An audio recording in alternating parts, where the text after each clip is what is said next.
Hello मित्रांनो, SOC classes टेकमध्ये तुमचं स्वागत आहे. मित्रांनो, या व्हिडिओमध्ये बघायचं आपल्याला ॲसिड बेस अँड सॉल्टचा पार्ट 1 अँड 2 व्हिडिओच्या डिस्क्रिप्शनमध्ये दिलेली आहे. ठीक आहे. तर मित्रांनो, त्याच्यानंतर एक आहे सूचना तुमच्यासाठी की तुम्ही जर तुम्हाला जर नोट्स हवे असतील, ठीक आहे, किंवा ई बुक हवे असतील, त्यासाठी तुम्ही काय करू शकता, क्लास 8 to 12 साठी एक ॲप आहे क्विल, हे तुम्ही डाउनलोड करू शकता. ठीक आहे. याची लिंकसुद्धा व्हिडिओच्या डिस्क्रिप्शनमध्ये दिलेली आहे, किंवा प्ले स्टोअरवरून सुद्धा तुम्ही क्विल हे ॲप डाउनलोड करू शकता. तर मित्रांनो, मागच्या व्हिडिओमध्ये आपण बघितले इंडिकेटर काय असतात, त्याच्यानंतर pH ऑफ सोल्युशन काय असतो हे पण बघितले. तर या व्हिडिओमध्ये आपल्याला बघायचं आहे रिॲक्टिव्हिटी ऑफ ॲसिड अँड बेस, म्हणजे ॲसिड आणि बेस या दोघांची रिॲक्शन झाली तर काय प्रोडक्ट तयार होईल. आणि त्याच्यामध्ये एक पॉईंट दिलेला आहे आपल्या, तो म्हणजे न्यूट्रलायझेशन म्हणजे काय. तर मित्रांनो, आपण एक बिकर घेतलेला आहे आणि या बिकरमध्ये काय केलेलं आहे, डायल्यूट HCl घेतलेलं आहे. काय घेतलेलं आहे हे, डायल्यूट HCl. डायल्यूट म्हणजे काय मित्रांनो, तर डायल्यूट म्हणजे काय, ज्याच्यामध्ये पाण्याचं प्रमाण जास्त आहे त्याला आपण डायल्यूट म्हणत असतो. ओके, ज्याच्यामध्ये पाण्याचं प्रमाण जास्त त्याला आपण डायल्यूट म्हणत असतो. नंतर काय केलं, ते किती घेतले आपण, तर 10 ml आपण HCl घेतलं, 10 ml HCl घेतलं आणि त्याच्यामध्ये आपण ड्रॉप बाय ड्रॉप म्हणजे एक एक थेंब कशाचा टाकतोय, NaOH, ठीक आहे, सोडियम हायड्रॉक्साईडचा टाकतोय. आता तुम्हाला माहीत आहे HCl हे काय, स्ट्रॉंग ॲसिड आहे. HCl काय आहे, स्ट्रॉंग ॲसिड आहे. आणि जे NaOH आहे हे स्ट्रॉंग बेस आहे, स्ट्रॉंग बेस. आता स्ट्रॉंग ॲसिड आणि स्ट्रॉंग बेस म्हणजे काय, स्ट्रॉंग ॲसिड म्हणजे काय, जे पाण्यामध्ये विरघळल्यानंतर पूर्णपणे डिसोशिएट होतो त्याला आपण स्ट्रॉंग ॲसिड म्हणतो. आणि काय देतो, तर H+ आयन देतो त्याला आपण स्ट्रॉंग ॲसिड म्हणतो. आणि स्ट्रॉंग बेसमध्ये काय, जो पाण्यामध्ये विरघळल्यानंतर पूर्णपणे तो पाण्यामध्ये विरघळतो, पूर्णपणे डिसोशिएट होतो आणि विरघळल्यानंतर तो आपल्याला OH निगेटिव्ह आयन देतो, त्याला आपण स्ट्रॉंग बेस असं म्हणतो. तर आपण काय केलं, 10 ml HCl घेतलं आणि त्याच्यामध्ये थेंब एक एक थेंब टाकत काय जात आहे, NaOH टाकत जात आहे. आणि जो आपल्याला काय करायचं आहे, 2-3 थेंब टाकल्यानंतर आपल्याला त्याचा pH चेक करायचा आहे. तर तुम्हाला pH त्याचा चेंज झालेला दिसेल, म्हणजे pH त्याचा वाढत गेलेला दिसेल तुम्हाला. ठीक आहे. तुम्ही 2-3 थेंब टाकले तर pH तुम्हाला त्याचा 1 दिसेल, अजून 2-3 थेंब टाकले तर त्याचा 2 झालेला दिसेल. असा त्याचा pH वाढत जाईल. आणि जोपर्यंत तुम्हाला ॲड करायचा आहे, कुठपर्यंत ॲड करायचं आहे, जोपर्यंत त्या सोल्युशनचा pH 7 बनत नाही. 7 कधी बनेल, ज्यावेळेस त्याचे तुम्ही त्या सोल्युशनचे काही ड्रॉप घेतले आणि त्या pH पेपरवर टाकले तर त्याचा कलर जर ग्रीन झाला, तर त्या सोल्युशनचा जो pH आहे तो 7 होईल. ठीक आहे. तर बघा मित्रांनो, इथं तुम्हाला दिसतोय की बघा, प्रत्येक pH व्हॅल्यूसाठी त्यांची व्हॅल्यू दिलेली आहे. बघा, 7साठी काय आहे, ग्रीन, म्हणजे जर त्याचा pH जर 7 झाला तर त्या pH पेपर कसा होईल, त्याचा कलर तर ग्रीन होईल. ठीक आहे. तर मित्रांनो, असं मग आपल्याला असे प्रश्न पडतात की याचा pH असा वाढत का गेला, pH वाढला का. ठीक आहे, हा महत्त्वाचा प्रश्न आहे. तर बघा मित्रांनो, ज्यावेळेस आपण काय केलेलं आहे, डायल्यूट HCl घेतलेलं आहे, सर्वांना माहीत आहे. ठीक आहे. आणि डायल्यूट HCl घेतल्यामुळं काय झालेलं आहे, तर बोथ म्हणजे HCl आणि NaOH हे दोघं काय झालेले आहेत, त्या अक्वेस सोल्युशनमध्ये, जे अक्वेस सोल्युशन होतं त्याच्यामध्ये काय झालेलं आहे, डिसोसिएट झालेले आहे. त्याच्यामुळे यांनी काय केलेलं आहे, हायड्रोजन प्लस आणि क्लोरीन मायनस हे आयन्स यांनी दिलेले आहेत. आणि यांनी काय केलेलं आहे, सोडियम प्लस आणि OH मायनस हे आयन्स यांनी दिलेले आहेत NaOHने. तर खाली तुम्हाला दिसेल की दोन्ही सोल्युशननं आयन दिलेले आहेत. आता दोन्ही सोल्युशननं आयन्स दिलेले आहेत, त्याच्यामुळे काय होईल, त्यांचा जो प्रोडक्ट बनेल तो प्रोडक्ट काय बनेल, Na म्हणजे सोडियम प्लस Cl म्हणजे सोडियम क्लोराईड. म्हणजे याचा प्रोडक्ट बघा, NaCl बनलेला आहे आणि वॉटर फॉर्म झालेला आहे. आणि NaCl काय आहे, एक सॉल्ट आहे. म्हणजे ॲसिड आणि बेस ज्यावेळेस रिॲक्ट होतात त्यावेळेस त्याच्यापासून काय बनते, सॉल्ट आणि वॉटर बनते. ठीक आहे. म्हणजे बघा मित्रांनो, हे दोघं रिॲक्ट झाले आणि वॉटर बनलं. तर या सगळ्या रिॲक्शनला आपण लिहिणार कसं, NaCl म्हणतो, HCl म्हणजे काय, ॲसिड, आणि NaOH म्हणजे सोडियम हायड्रॉक्साईड हा बेस आहे. या दोघांची रिॲक्शन झाली, NaCl सोडियम क्लोराईड तयार झालं म्हणजे मीठ तयार झालं, आणि H2O वॉटर तयार झालेलं आहे. आणि खाली आपल्याला एक टेबल दिलेलं आहे, हा टेबल आपल्याला पूर्ण करायचं आहे. तर बघा मित्रांनो, HNO3 मध्ये आपण कोणता बेस घ्यावा लागेल जेणेकरून आपल्याला पोटॅशियम नायट्रेट म्हणजे KNO3 + H2 होईल. तर आपल्याला इथं घ्यावं लागेल KOH घ्यावं लागेल म्हणजे पोटॅशियम हायड्रॉक्साईड. ठीक आहे. खाली बघा, खाली आपल्याला काय घ्यावं लागेल H2SO4 घ्यावं लागेल. H2SO4 + 2NH4OH जर घेतलं तर आपल्याला काय भेटेल NH4 हे भेटेल आणि प्रोडक्ट काय बनेल, प्रोडक्ट याचा बनलेला आहे आणि नंतर काय भेटेल वॉटर भेटेल. ठीक आहे. त्यानंतर खाली बघा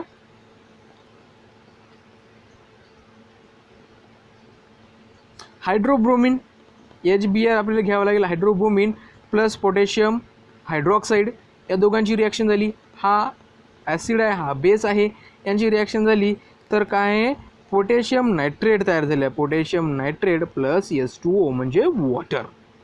ठीक आहे मित्रांनो, हे तुम्हाला समजले. आता आपल्याला काय बघायचं आहे, आता बघायचं आहे reaction of acid with the metal.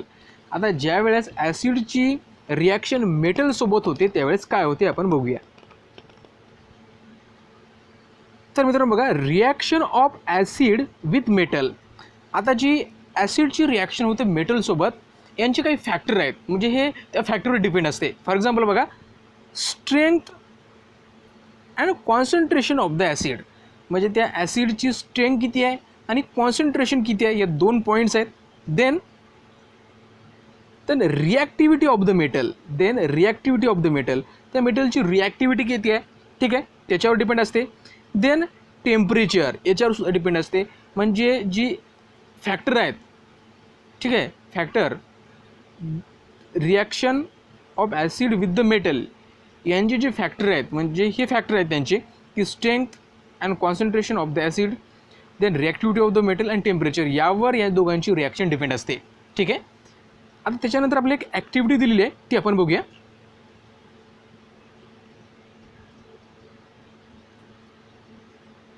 काय दिलं आहे, आता आपण एक टेस्ट ट्यूब घेतली आणि टेस्ट ट्यूबला काय घेतलेलं आहे, एक स्टॉपर आहे. ठीक आहे, तुम्हाला दिसते हे स्टॉपर म्हणतात त्याला, जे आपण ज्यांना बंद करतो टेस्ट ट्यूबचं तोंड. ठीक आहे. आणि त्याला गॅस ट्यूब एक फिट केलेली आहे, जसं की तुम्हाला इथे दिसते ही आहे गॅस ट्यूब. ठीक आहे. आणि मॅग्नेशियम रिबिन्सचे काय घेतले, आपण काही पीस घेतले आणि टेस्ट ट्यूबमध्ये आपण ते टाकले आणि त्याच्यामध्ये डायल्यूट HCl ॲड केलं. ठीक आहे. ते काय होईल,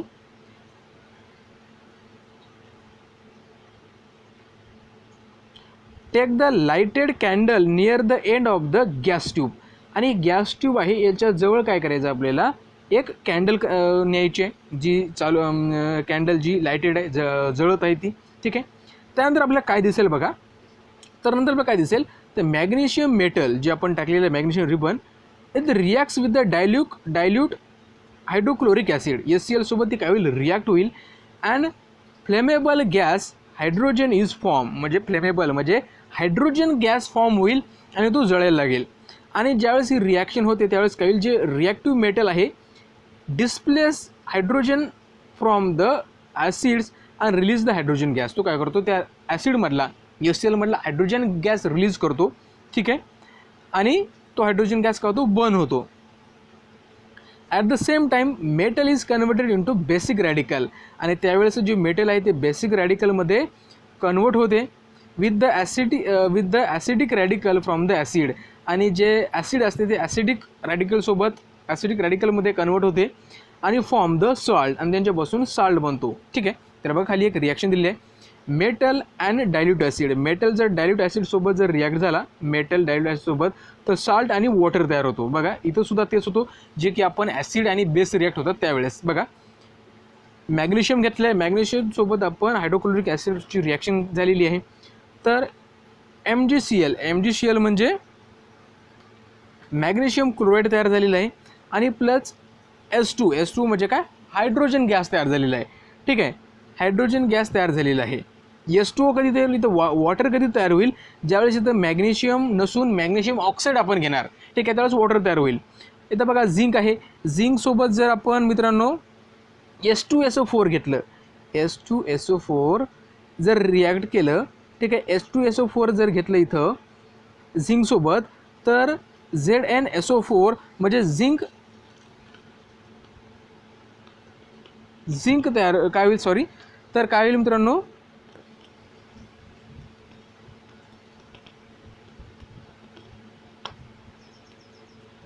तर इथं झिंक ऑक्साईड तयार होईल आणि इकडे तयार होईल हायड्रोजन गॅस. ठीक आहे.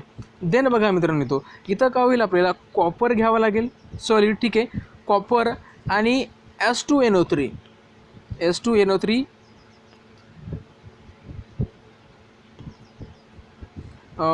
नायट्रेट हायड्रेट घ्यावं लागेल आपल्याला. ठीक आहे. हायड्रेट S2NO3 घेतलं आहे, यांची रिॲक्शन झाली. त्यानंतर काय तयार झालेलं आहे, कॉपर नायट्रेट आणि हायड्रोजन गॅस रिलीज झाला. कॉपर नायट्रेट आणि हायड्रोजन गॅस रिलीज झाला. तर ह्या रिॲक्शन झाल्या ज्यावेळेस आपण ॲसिडची रिॲक्शन मेटलसोबत करतो. त्यानंतर बघा मित्रांनो, reaction of acid with the oxides of metal. आता आपण ॲसिडची रिॲक्शन करायची, आपण काय घ्यायचं आहे, ऑक्साईड्स ऑफ मेटल. मेटलचे काय करायचे, ऑक्साईड आपल्याला घ्यायचे आहेत. ठीक आहे. तर बघा मित्रांनो, इथं तुम्हाला दिसेल, तर इथं FeO3 फेरस ऑक्साईड घेतलेलं आहे आपण आणि त्यासोबत काय केलं आहे, HCl सोबत रिॲक्ट केलेलं आहे. त्यानंतर काय झालं आहे, FeCl म्हणजेच FeCl तयार झालेलं आहे, म्हणजे फेरस क्लोराईड. ठीक आहे. इथं फेरस क्लोराईड तयार झालेलं आहे प्लस H2O म्हणजे वॉटरसुद्धा तयार झालेलं आहे. तर बघा मित्रांनो, इथं आता हायड्रोजन गॅस तयार न होता काय होईल, वॉटर तयार होईल. ठीक आहे. कॅल्शियम ऑक्साईड सोबत आपण HClची रिॲक्शन केलेली आहे, तर काय तयार होईल, तर कॅल्शियम क्लोराईड तयार होईल, म्हणजे CaCl2 आणि H2O इथं तयार होईल. ठीक आहे. त्यानंतर मॅग्नेशियम ऑक्साईड सोबत 2HCl. ठीक आहे. 2HCl म्हणजे 2 मॉलिक्युल्स HCl याची जर रिॲक्शन केली तर magnesium chloride plus H2O water तयार होईल. देन झिंक ऑक्साईड सोबत HClची रिॲक्शन केली तर झिंक क्लोराईड तयार होईल आणि H2O म्हणजे वॉटर रिलीज होईल. त्यानंतर ॲल्युमिनियम ऑक्साईडसोबत HF म्हणजे हॅपनियम, हे हॅपनियम आहे. ठीक आहे. यासोबत रिॲक्शन केली तर 2AIF तयार होईल आणि 3H2O वॉटर रिलीज होईल. ध्यानात ठेवा. त्यानंतर आपला प्रश्न विचारलेला आहे, what type of the compound is metal oxide with reference to the neutralization reaction. Explain the statement metal oxide are the basis in the nature. तर मित्रांनो, आपल्याला 2 प्रश्न विचारले आहेत. पहिला प्रश्न आहे, what type of compound is a metal oxide, and then with reference to the neutralization reaction. जर मित्रांनो, जर न्यूट्रलायझेशन रिॲक्शनसोबत जर आपण कम्पेअर केलं तर जे हे काही ऑक्साईड आहेत याला आपण बेस म्हणू शकतो. काय म्हणू शकतो, बेस. ठीक आहे. आणि explain the statement metal oxide are bases in a nature. आता जे मेटल ऑक्साईड आहे हे नेचरमध्ये काय ते काय बेसेस आहेत. ठीक आहे. हे आपल्याला सांगायचं आहे, बेसिक आहेत नेचरमध्ये. हे कसं सांगता येईल, या रिॲक्शनच आपल्या इथं सांगता येत. ठीक आहे. त्याच्यापासून काय बनतोय, साल्ट बनतोय. आता बघा इथं HCl जर बघितलं तर हे HCl काय आहे, तर हे स्ट्रॉंग ॲसिड आहे. ठीक आहे. आणि याच्यापासून साल्ट पण बनतोय आणि वॉटर पण बनतोय. मग साल्ट आणि वॉटर बनतोय म्हणजे ते दुसरा जो रिॲक्टन्स आहे तो काय असायला पाहिजे, तो बेस असायला पाहिजे. तर आपण ऑक्साईड आहे त्याला आपण बेस म्हणूया. ठीक आहे. तर मित्रांनो, हे तुम्हाला समजलं असेल. नंतर आपल्याला प्रश्न नंतरचा पॉईंट आहे, reaction of basis with the oxides of non metal. आता जे रिॲक्शन्स आहे जे आपण करायची आहे ते काय, बेसेसची जी आहे ती ऑक्साईड ऑफ मेटलसोबत करायची आहे, बेसिस. आता बघा मित्रांनो, carbon dioxide plus NaOH, carbon dioxide plus NaOH. आता कार्बन डायऑक्साईड काय, एक नॉन मेटल आहे आणि NaOH काय, एक स्ट्रॉंग बेस आहे. यांची जर रिॲक्शन झाली तर बघा मित्रांनो काय तयार झालेलं आहे, तर NaCO3. ठीक आहे.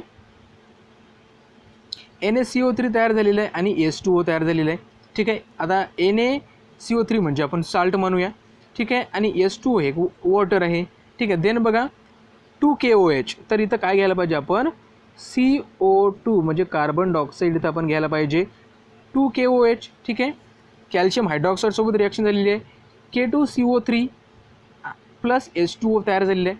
देन SO3, तर इथं घ्यावं लागेल आपल्याला 2NaOH म्हणजे हे काय झालेलं आहे, बेस आहे. ठीक आहे. आणि याची रिॲक्शन झालेली आहे तर काय तयार झालेलं आहे बघा, Na2SO4 + H2O. तर मित्रांनो म्हणजे बघा यांची रिॲक्शन झाली तर साल्ट आणि वॉटर तयार होते. ठीक आहे, आपल्याला समजले. आता बघा zinc oxide react with the sodium hydroxide. बघा झिंक काय केलं, सोडियम ऑक्साईडसोबत रिॲक्ट झालं आणि सोडियम झिंकेट NaZnO2 तयार झालेलं आहे विथ द वॉटरमध्ये तयार झालेलं आहे. Similarly aluminium oxide react with the sodium hydroxide.